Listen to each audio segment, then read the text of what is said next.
Master Jet, is it true na May na ang bakasyon? Approve na po ba? Salamat sa tugon. Actually, hindi pa po yun approved, no? At hindi po totoo as of now. Hindi po totoo as of now na sa darating na Mayo yung bakasyon para sa school year. Kasi nga, hindi pa yun final. Kung napansin po ninyo kanina sa Basic Education Report ng ating pong Vice President and Defense Secretary, ayon po kay VP Inday, ay kasalukuyan pong under the consultation process.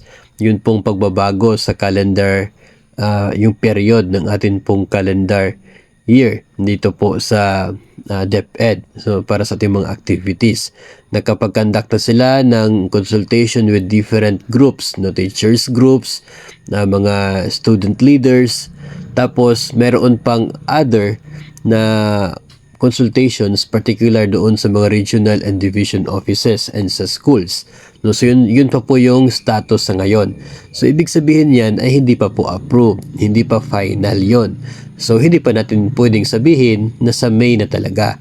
Pero posible, no? Posible na ganun yung mangyayari. Kaya lamang hindi pa po siya final at hindi pa talaga totoo as of now. Hitayin na lamang po natin yung paglabas ng isang DepEd order na siya pong purpose ay pagdetermine sa exact na date ng end of school year rights, no, at maging pagdetermine din ng pagsisimula ng bakasyon o kaya ng school break.